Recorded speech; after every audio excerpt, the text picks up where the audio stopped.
All right, we spent a lot of time talking about just the freedom of religion, but you guys know there are a lot more parts to the First Amendment, so that's what we're going to focus on today. We're going to look at all the other aspects of the First Amendment: speech, press, assembly, and petition.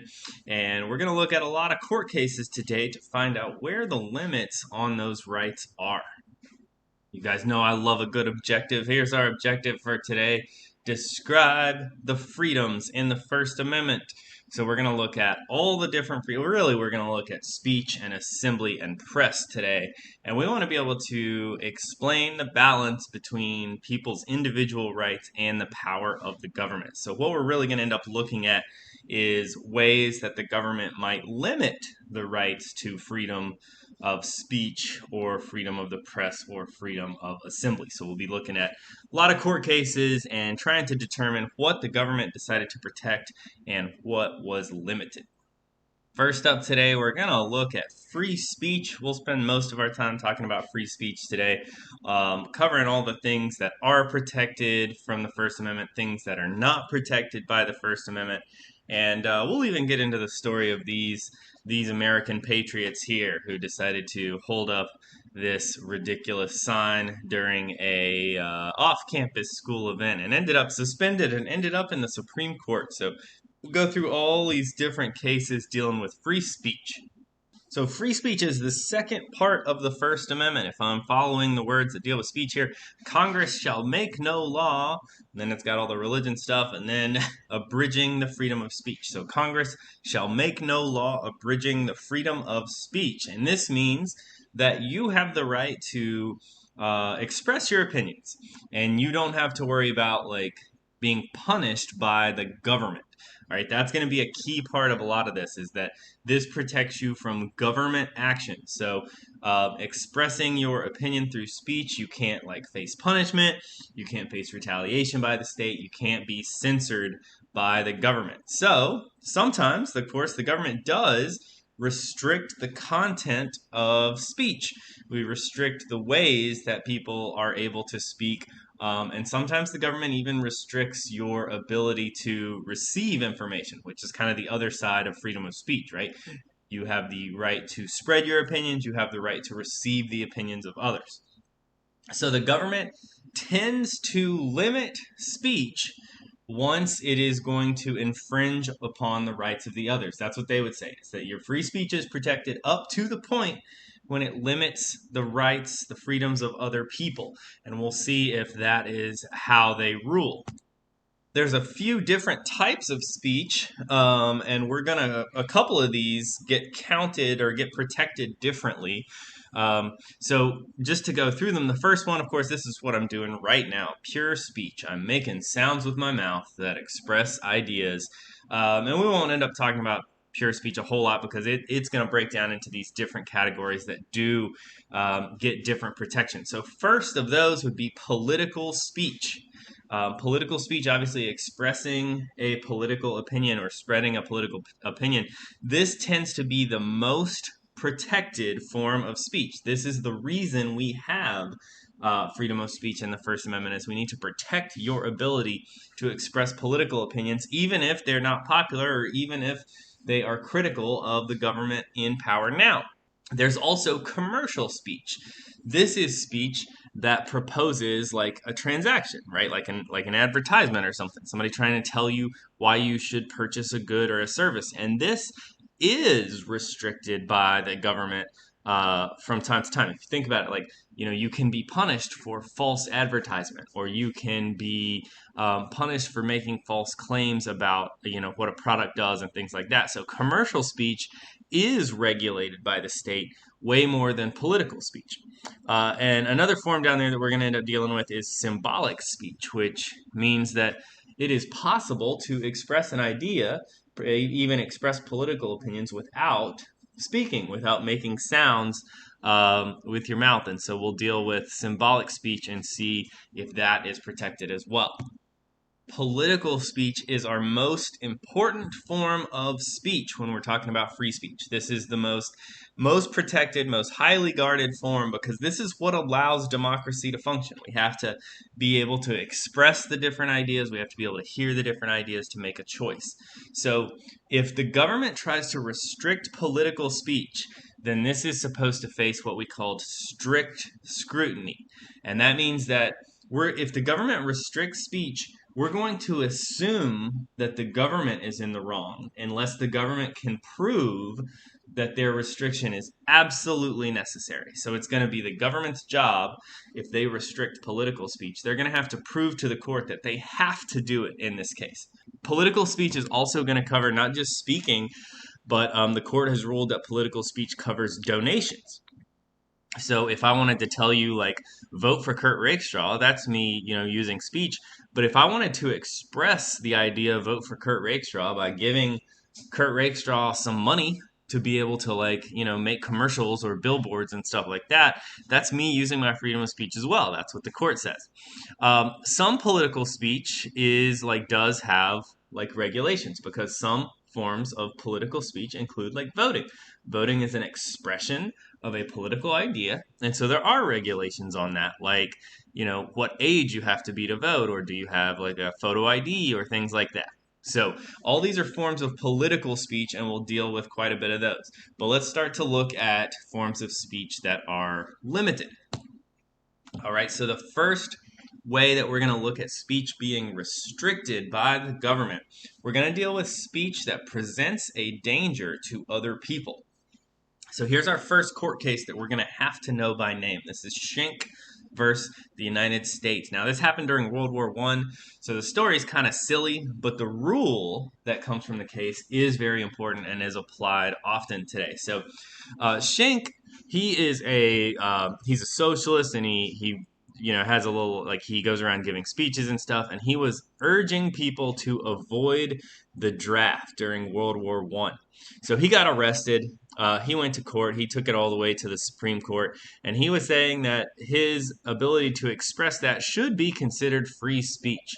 But the court ruled that what he was saying created a danger, and the danger in this case would be a danger that people would be skipping the draft, that this would disrupt the military draft and disrupt the war effort and everything. So what the court ruled is that speech that creates a danger for other people is not protected. So they call this the clear and present danger test. If your speech presents a clear danger and a present danger, then that is not protected. And the example that the court used in this case is important for us. This makes a little more sense to us. Is if you were in a crowded theater and you were to scream, "There's a fire," or "He's got a gun," or something like that, you're going to cause a problem, right? You're going to cause people running out of there. People might get hurt. You might cause damage in the scene and everything. And ultimately, you don't get to just say, "Ha, I use my freedom of speech to say that there was a fire when there wasn't."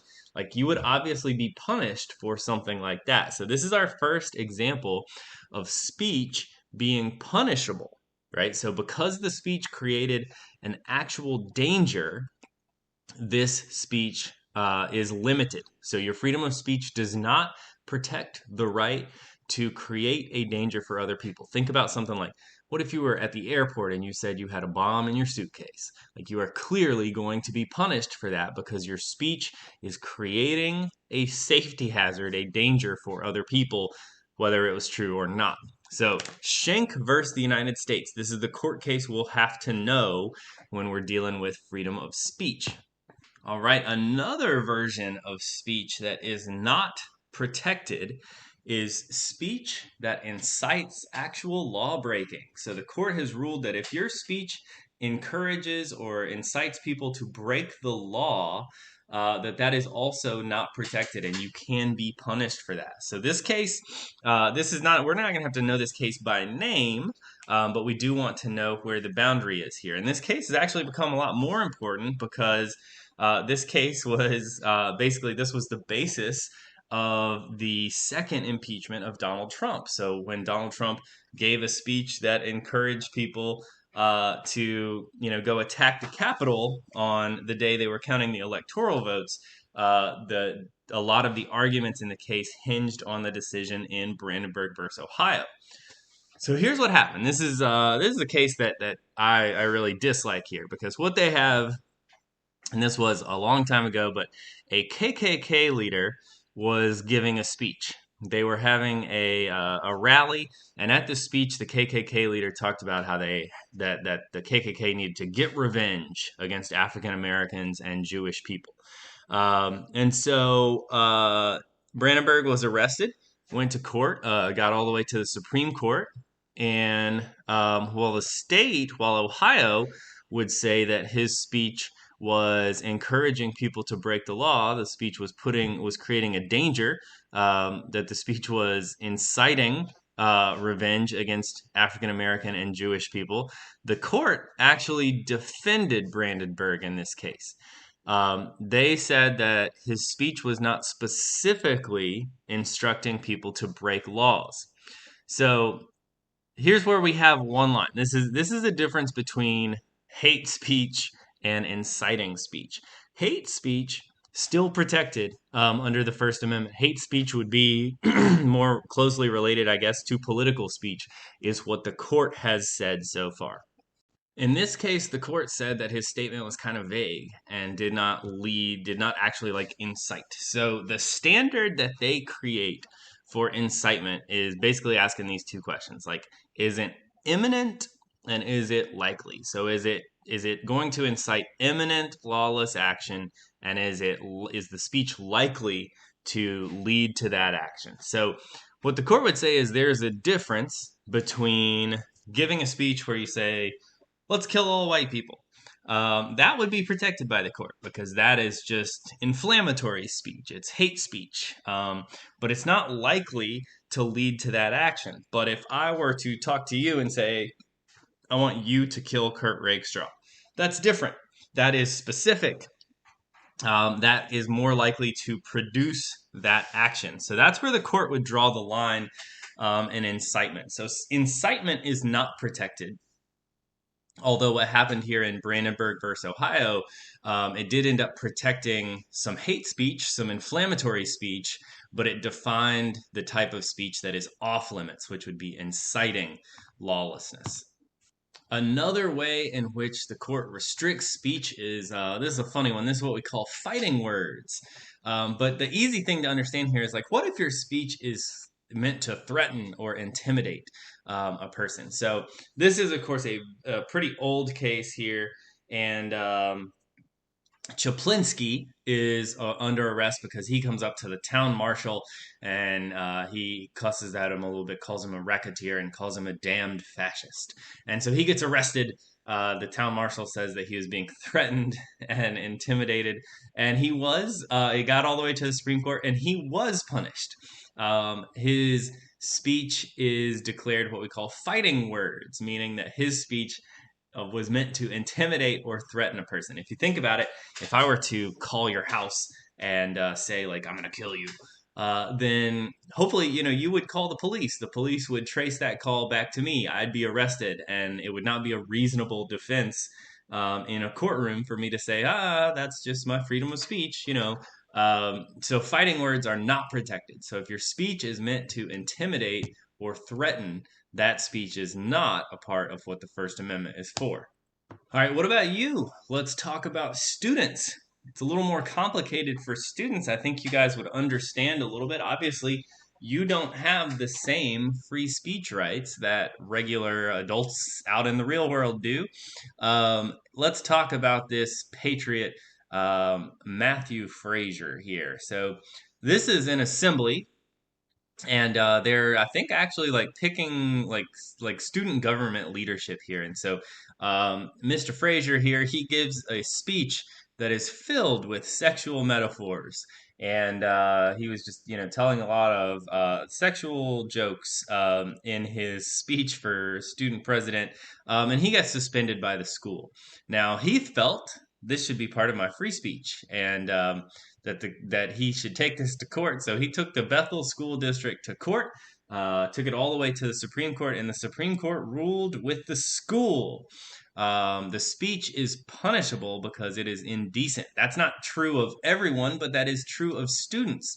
So, students, you do not have free speech fully, right? You do not automatically have constitutional rights at school. So we will talk about some speech that is protected, but in this case, this speech was disruptive. And since it was disruptive to the educational process, he was able to be punished. And so his suspension was upheld, took his suspension all the way to the Supreme Court, and still had his suspension upheld.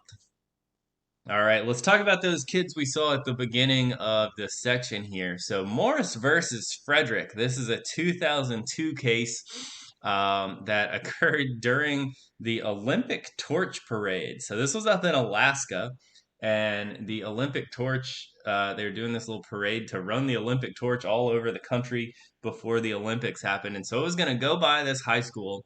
And so the school kind of closed early so that the kids could go out and be a part of the parade and stuff. So this was not a school event, and this happened off campus.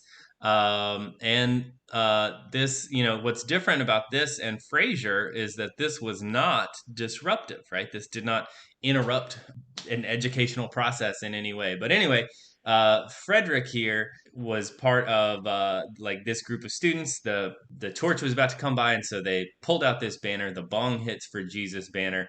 Doesn't really mean anything. It's just a very goofy thing high schoolers would giggle at, I guess. That was part of his defense, is this does not actually encourage people to do drugs. It's really just gibberish. It was just a joke they thought was funny. But Morse, the principal, suspended Frederick. Another suspension that went all the way to the Supreme Court, and the Supreme Court ruled in favor of the school.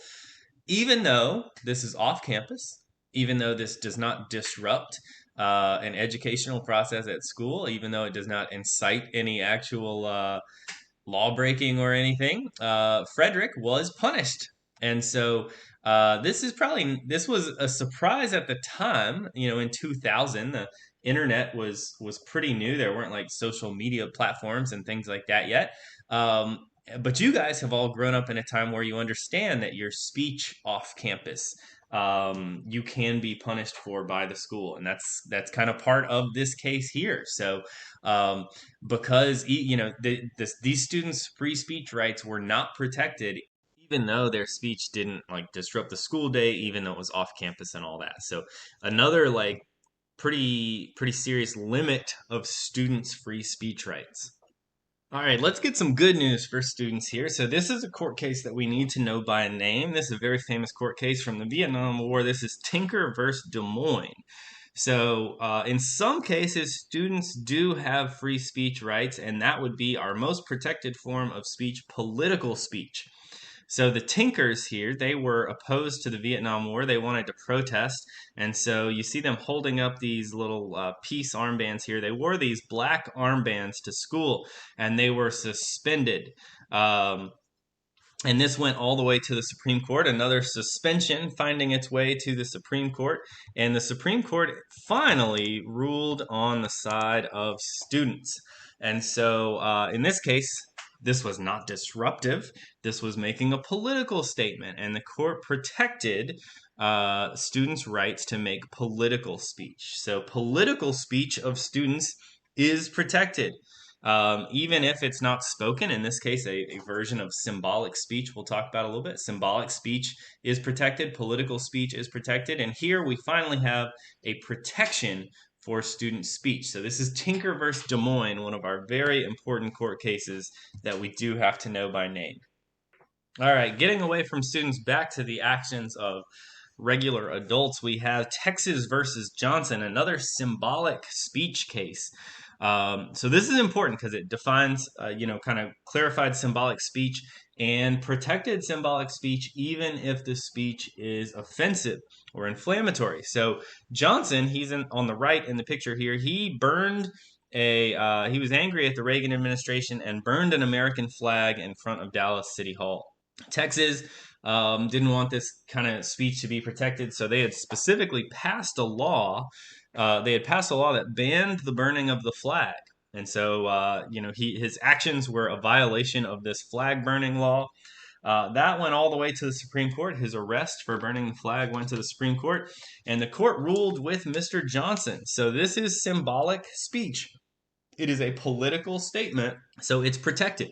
No matter if it's offensive or inflammatory, the Texas law was specific. Remember our questions in the religion section, like what was the motivation here? The motivation was to limit speech, and that's not allowed. So even though Texas had passed the law was overturned, and the speech is protected. All right, another version of speech that is restricted by the Supreme Court is what we call obscenity. So this is talking about obscene material. You can usually kind of in your mind associate this with like pornography. So that kind of stuff is not protected forms of expression. The court has ruled that obscene material is not an extension of First Amendment rights. The problem has always been deciding what exactly is obscene material and what is not. So for a long time before this Miller case, the court had just treated this on a case-by-case basis. And the rule was basically, I can't tell you what it is, but I know it when I see it. And so Miller versus California is a case that deals with obscene material being able to be produced and distributed and all this kind of stuff. And so the court had to try to make definitions of what is obscene material. So the Miller versus California sets up what we call the Miller test. Basically says that for this material to be protected, it needs to meet certain guidelines. So it is not protected if it is a violation of all contemporary community standards. If it is meant to be offensive.